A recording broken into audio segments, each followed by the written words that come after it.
Object oriented programming में दोस्तों आज हम बात करते हैं पॉलीमॉर्फिज्म की। ठीक है।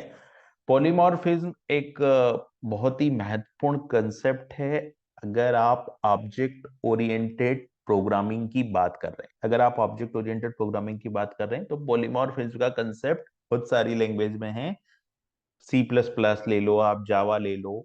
और पॉलीमॉर्फिज्म जो है वो बहुत इजी कर देता है आपके लॉजिक इम्प्लीमेंटेशन को, और बहुत यूजफुल होता है आपके कोड को ट्रांसलेट करने में।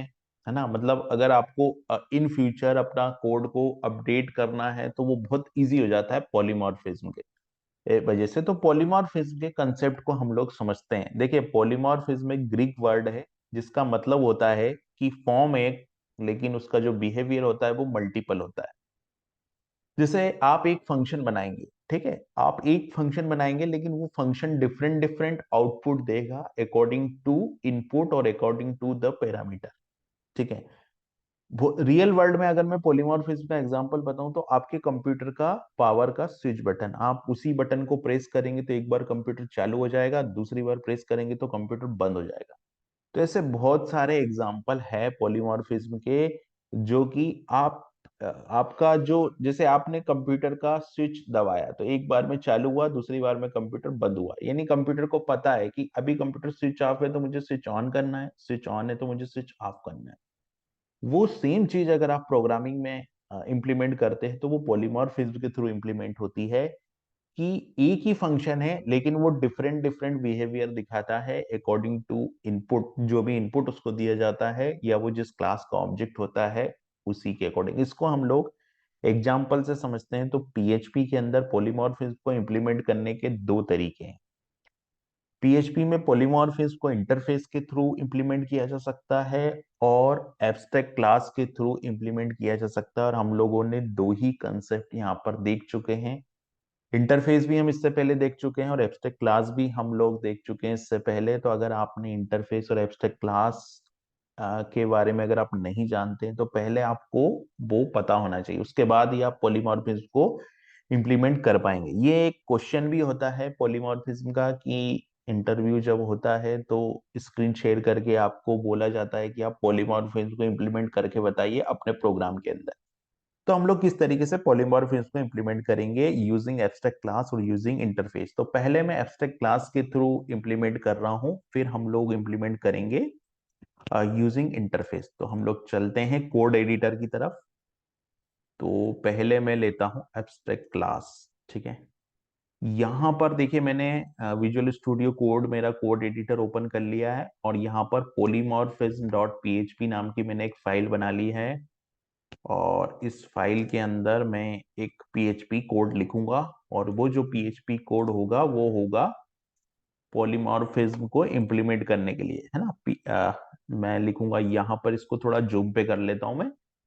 Polymorphism using abstract class. अभी मैं जाता हूं यहाँ पर और मैं मेरा सर्वर ऑन कर लेता हूं। तो ये मैंने लोकल होस्ट, और जो प्रोजेक्ट है मेरा वो पीएचपी के अंदर पॉलीमॉर्फिज्म डॉट पीएचपी में मुझे जाना है। ठीक है। अब यहाँ पर हम लोग, तो सबसे पहले हम लोगों को क्या करना होगा, पॉलीमॉर्फिज्म हम लोग इंप्लीमेंट कर रहे हैं with the help of abstract class. तो सबसे पहले मेरे को एक क्लास बनानी पड़ेगी। तो मैं यहाँ पे एक क्लास बना लेता हूँ और वो एक एब्स्ट्रैक्ट क्लास होगी। ठीक है। तो यहाँ पर मैंने एक एब्स्ट्रैक्ट क्लास बना लेता हूँ। तो यहाँ पर मैंने एब्स्ट्रैक्ट क्लास बनाई, और सबसे पहले एब्स्ट्रैक्ट कीवर्ड आएगा, उसके बाद में क्लास कीवर्ड आएगा। तो मैंने यहाँ एब्स्ट्रैक्ट लिखा और यहाँ पर मैंने क्लास लिखा, और वो क्लास हो गया मेरा पर्सन, नाम से मैंने क्लास बना ली। सिंपल। ये मैंने एक क्लास बना ली पर्सन नाम से। एक्सपेक्टेड वन स्टेज बिफोर, हाँ, ये कुछ मैंने कोडिंग स्टैंडर्ड डाल रखे हैं। तो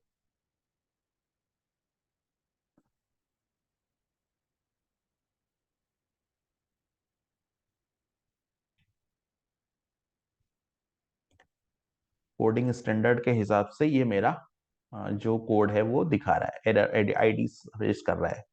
ठीक है। तो ये मैंने क्लास बनाई। अब इस क्लास के अंदर मुझे बनाना है एक फंक्शन। तो मैं एक फंक्शन बनाता हूँ इस क्लास के अंदर। वो भी मैं एब्स्ट्रैक्ट फंक्शन ही बनाऊंगा, क्योंकि हमने देखा था कि जब भी हम एब्स्ट्रैक्ट क्लास बनाते हैं तो एक फंक्शन तो हमको एब्स्ट्रैक्ट बनाना होता। तो मैंने एब्स्ट्रैक्ट बनाया, यहाँ पर पब्लिक बनाया, और यहाँ पर मैंने एक फंक्शन बनाया जिसको मैंने नाम दिया ग्रीट।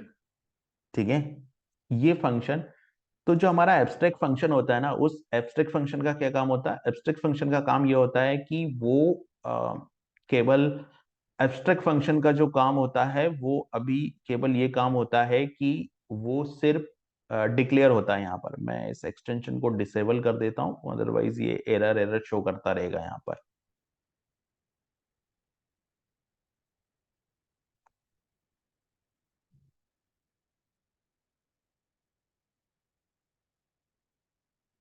यहाँ पे फिल्टर में जाऊंगा मैं।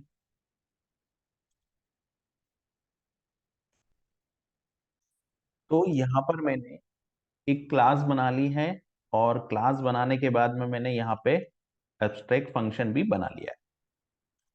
अब हम लोग क्या करते हैं, हम लोग एक क्लास बनाते हैं यहाँ पर। यहाँ पर मैं थोड़ा कोड को, यहाँ मैं एक क्लास बनाता हूँ। तो मैंने बनाया क्लास, और उस क्लास का नाम मैं लिखता हूँ इंग्लिश। ठीक है, ये इंग्लिश एक क्लास होगी, और इस इंग्लिश क्लास के अंदर मेरे को यहाँ पर एक्सटेंड करूंगा मैं इंग्लिश क्लास के अंदर पर्सन क्लास को। ठीक है, ये मैंने एक क्लास बना ली इंग्लिश, और इसके अंदर पर्सन क्लास को मैंने कर लिया एक्सटेंड। ठीक है, सो यहां पर ये हो गया। अब देखिए यहां पर क्या हो रहा है कि जो पर्सन क्लास है ना, ये देखिए यहाँ पर आईडी बोल रहा है कि इसके अंदर एक एक्सट्रैक्ट मेथड बनाना जरूरी है, क्योंकि ये एक्सट्रैक्ट मेथड हम लोगों ने डेवलप किया है। तो यहाँ हम चलते हैं, और यहाँ मैं बनाता हूँ एक एक मेथड। तो मैं यहाँ लिख लेता हूँ पब्लिक, और पब्लिक के बाद लिख लेता हूँ फंक्शन, पब्लिक फंक्शन, और यहाँ मैं लिख लेता हूँ जो फंक्शन मैंने बनाया है वो, ये फंक्शन मैंने यहाँ डिक्लेयर कर दिया। तो अब देखोगे एरर चली गई। यानी कि अगर हम एब्स्ट्रैक्ट क्लास बना रहे हैं, और अगर हम लोगों ने एब्स्ट्रैक्ट क्लास बनाई और उसको इनहेरिट किया है, एब्स्ट्रैक्ट क्लास हम लोगों ने बनाई और उसको अगर हम लोगों ने इनहेरिट किया है, तो हम लोगों को जो एब्स्ट्रैक्ट फंक्शन उसके अंदर बना हुआ है, एब्स्ट्रैक्ट मेथड उसके अंदर जो बना हुआ है, उसको हमको क्लास के अंदर लाना पड़ेगा। तो मैंने पब्लिक फंक्शन ग्रीट यहाँ पर बना दिया। अब देखोगे तो ये ग्रीट फंक्शन यहाँ पर भी बना, और इस ग्रीट फंक्शन को मेरे को यहाँ पर भी लाना होता है। फिर मैं यहाँ पे लिखूंगा रिटर्न, और रिटर्न के बाद में यहाँ पर मैं लिख दूंगा, जिसे मैं इंग्लिश लिख रहा हूं तो मैंने लिख दिया हेलो। ठीक है, हाँ। अब हम लोग क्या करेंगे, दूसरी क्लास बनाएंगे। तो हम लोगों को ट्रांसलेट करना होगा, तो मैं जाता हूँ गूगल की तरफ, और मैं गूगल ट्रांसलेट यहाँ लिख देता हूँ, और मैं कीवर्ड लिखता हूँ हेलो। ठीक है, ये मैं डिटेक्ट लैंग्वेज इंग्लिश रखता हूँ हेलो। और ये हेलो जर्मन में, देखिए हमको एक जर्मन क्लास हम बनाएंगे, तो जर्मन में हेलो हमको कुछ इस तरीके से दिखेगा, इसकी हमको जरूरत पड़ेगी। तो मैंने यहाँ से ट्रांसलेट करके कॉपी कर लूंगा मैं। ठीक है, अभी मैं क्या करता हूँ कि इसी पूरी क्लास को डुप्लीकेट करता हूँ यहाँ पर, और यहां पर जाकर मैं एक और क्लास बनाता हूं, और इस क्लास को मैं नेम देता हूं जर्मन। ठीक है, जो कि मैं यहाँ पे जर्मन नेम दे देता हूं। तो मैंने यहाँ पे जर्मन नेम दे दिया। अब आप देख रहे हो कि ग्रीट फंक्शन है, लेकिन दो अलग अलग लैंग्वेज है। एक लैंग्वेज क्या है यहाँ पर, एक लैंग्वेज इंग्लिश और दूसरी लैंग्वेज जर्मन है। जर्मन में हेलो को किस तरीके से लिखा जाता है, उस तरीके से लिखा जाता है। तो मैंने यहाँ पे रिटर्न कर दिया हेलो जर्मन में। हमारे पास में दो लैंग्वेज है, ठीक है, एक इंग्लिश है और एक जर्मन है।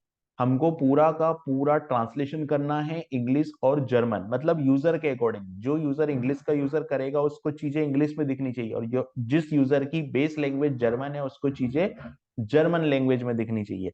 तो ये पॉलीमॉर्फिज्म का एक एग्जांपल है कि लैंग्वेज के अकॉर्डिंग बिहेवियर चेंज करवाना है सिस्टम का। ठीक है, तो अगर कोई यूजर इंग्लिश लैंग्वेज यूज करता है तो उसको कंटेंट इंग्लिश में दिखना चाहिए, कोई जर्मन यूज करता है तो उसको जर्मन में दिखना चाहिए। तो ये हमने किया यहाँ पर। अब यहाँ पर देखिए हमने एक फंक्शन बनाया था ग्रीट फंक्शन, ये एब्स्ट्रैक्ट क्लास में हम लोगों ने बना दिया। जब हम लोगों ने दूसरी इंग्लिश क्लास बनाई तो इस इंग्लिश क्लास में हम लोगों ने इसको इंग्लिश में रिटर्न करा दिया, और यहाँ पर हमने दूसरी जो क्लास बनाई वो जर्मन बनाई तो उसको जर्मन में रिटर्न करवा दिया। अब मैं क्या करता हूँ, एक ऑब्जेक्ट बनाता हूँ। तो मैं बनाता हूँ dollar OBJ, dollar OBJ is equal to new, और न्यू में यहाँ पर मैं इंग्लिश क्लास का बना देता हूँ ऑब्जेक्ट, सिंपल। और इस इंग्लिश क्लास के ऑब्जेक्ट से मैं डॉलर ओबीजे एरो, और यहां पर मैं जो है वो ये ग्रीट फंक्शन को कॉल कर लेता हूं। तो चूंकि ग्रीट फंक्शन रिटर्न कर रहा है तो मेरे को यहां पर इसको इको कराना पड़ेगा, तो मैं यहां पर इसको इको भी करा देता हूं। अब मैं इस कोड को, ब्राउजर पे चलते हैं हम लोग और इसको रन करते हैं, तो आ गई है error, English not found. Okay, spelling हमने गलत कर दी, ये इंग्लिश की स्पेलिंग ये है। तो ये सेव किया और यहाँ गए तो आप देखोगे ये हेलो आ गया। उसी तरीके से अगर मैं इसको जर्मन कर देता हूं तो यहां पर जो आउटपुट आएगा वो जर्मन में आएगा, नहीं कि फंक्शन एक ही है लेकिन अपना बिहेवियर जो है वो चेंज कर रहा है अकॉर्डिंग टू लैंग्वेज। ठीक है, ये हम लोगों ने देखा था एब्स्ट्रैक्ट क्लास का एग्जांपल, हम लोगों ने देखा था इसको क्या बोलते हैं हम लोग कि एब्स्ट्रैक्ट क्लास के थ्रू। अब हम लोग देखेंगे इसको इंटरफेस के थ्रू। जो हमारा सेकेंड पॉइंट था कोड में वो क्या था, इंटरफेस के थ्रू। तो अब इसी काम को हमको इंटरफेस से करना है, तो जब मैं इसी काम को इंटरफेस से करूंगा तो देखिए इंटरफेस की कुछ प्रॉपर्टीज होती, तो मैं इसी कोड को मॉडिफाई कर रहा हूं अब इंटरफेस में। तो मैं यहां पर एब्स्ट्रैक्ट क्लास की जगह लिख देता हूं इंटरफेस, तो मैंने एब्स्ट्रैक्ट क्लास की जगह इंटरफेस लिख दिया। यहां पर इंटरफेस लिखेंगे तो ये एब्स्ट्रैक्ट फंक्शन तो की जरूरत नहीं है, तो यहां पर मैं सिंपल पब्लिक फंक्शन, अगर पब्लिक नहीं भी लिखूंगा तो भी वो पब्लिक ही होगा। तो ये यहां पर हो गया पब्लिक फंक्शन। ठीक है, अब यहां पर क्या करूंगा, मैं क्लास इंग्लिश बनाई ना, तो मेरे को एक्सटेंड नहीं करना है, मुझे इंटरफेस यूज करना है। तो मैं क्या करूंगा, यहाँ पर इम्प्लीमेंट, इंटरफेस को इंप्लीमेंट करने के लिए जो कीवर्ड होता है वो क्या होता है, इम्प्लीमेंट्स होता है। तो यहां पर मैं लिख दूंगा इम्प्लीमेंट्स, सिंपल, इम्प्लीमेंट्स कर दिया मैंने। तो अब ये क्लास कीवर्ड की जरूरत नहीं है, इंटरफेस तो इंटरफेस पर्सन लेता हूं मैं। और चलिए हम लोग क्या करते हैं, इसका नेम भी चेंज कर देते हैं, पर्सन की बजाय मैं इसको कर देता हूं ग्रीटिंग। ठीक है, तो मैं यहां पर लिख देता हूं GRTTING, ग्रीटिंग। ठीक है, तो ये मैंने ग्रीटिंग नाम का एक इंटरफेस बनाया है। यहाँ पर इस क्लास, ये जो क्लास है वो ग्रीटिंग को इम्प्लीमेंट करेगी, ये क्लास भी ग्रीटिंग को इम्प्लीमेंट करेगी, और बाकी चीजें तो सेम रहेगी, सिर्फ हमको यहाँ पर क्या करना पड़ेगा, इम्प्लीमेंट्स कराना पड़ेगा। ठीक है, तो हम लोगों ने दो क्लास बनाई, जर्मन और इंग्लिश, और यहाँ भी सेम काम हो रहा है लेकिन इस बार किससे हो रहा है, इंटरफेस से हो रहा है। अब इंटरफेस और एब्स्ट्रैक्ट क्लास के बीच में क्या अंतर होता है वो आपको पहले जो वीडियो है इस प्लेलिस्ट में आप जाओगे तो आपको मिल जाएगा। अब यहाँ पर मैं इसको रिफ्रेश करता हूँ तो देखिए आउटपुट सेम रहा। अगर मैं यहाँ पर इसको इंग्लिश क्लास का ऑब्जेक्ट बना दूंगा तो आउटपुट जो है वो यहाँ पर चेंज हो जाएगा। तो मैंने यहाँ पर इसको इंग्लिश क्लास का ऑब्जेक्ट बना दिया, अब आप देखोगे तो ये आउटपुट यहाँ पर चेंज हो जाएगा। तो ये था पॉलीमॉर्फिज्म को हमने इंप्लीमेंट किया with the help of abstract class और with the help of interface. जब आप ड्रुपल में या किसी और लैंग्वेज में आप कोडिंग करेंगे तो ये कंसेप्ट आपको बहुत जगह यूज होगा, क्योंकि इंटरफेस के साथ इसको बहुत यूज किया जाता है।